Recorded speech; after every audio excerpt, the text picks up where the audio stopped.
You're a soul man from the spiritual sky. You know, you've been in material creation a long, long time. Al's whole ethos of community first just really struck me. His love for the neighborhood, his love for the business. Like, he knew how important it was to the downtown east side. Because you ain't got no love and you ain't got no soul in your heart. When he was closing the butcher shop, he refused to sell the building to anybody who would develop it. And I said, well, you know what, I'm being romantic right now. I don't have any money. I would do it in a heartbeat if I had something, but I don't. So I went to the banks, asked them for money. They always said no. And I had applied to get additional funding from Van City, but a huge sum of money, $500,000. We actually got approved for all of the money. And we started papering this thing that's so far outside the box, but also made sense if this business worked for the neighborhood investment. Everybody believes, everybody's into it, so we were gonna have to deliver. As an overall concept, feeding people and having people around a table is everything that we're about. We changed the model to enterprise and social. So let's think about the business model that's going to sustain our social mandates. The ground floor sees a 2,400 square foot diner. On the other side is our butcher shop. Fronting the building is our subsidized sandwich window.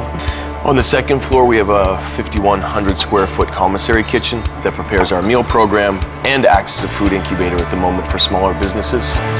If you come into the butcher shop or the diner on any day, you'll see every single walk of life. Why people feel comfortable here is, first and foremost, the staff.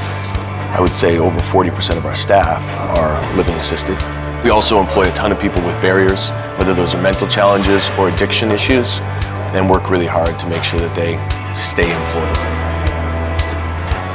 I was actually a homeless person living in East Vancouver, and then Mark and Nico gave me a job here, and since then I've got a place to live, and I'm also a professional dishwasher. I've been dishwashing for like 17 years.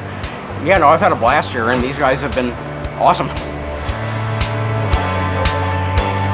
They've become part of the fabric of this new sort of regime here, right? They get told the story. They know where it began. They know what it is and what it means to us. And it's that culture that this building created. I think there's also something in the walls. On every floor, you feel the same sort of, sound really strange on this one, but love. It feels like a building full of love. This neighborhood needs to just be a collective, but also Vancouver needs to be behind its resurrection.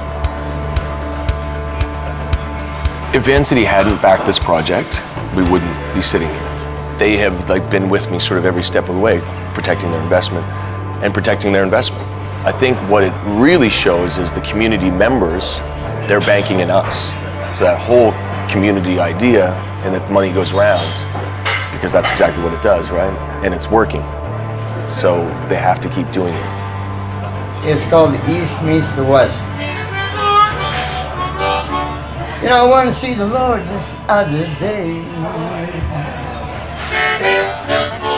He said, if you don't give a little bit of love and a little bit of heart, if you don't give a little bit of love and a little bit of heart, you ain't gonna get from A, B, C, point Z in this lifetime, man. You ain't gonna feel all right, you know.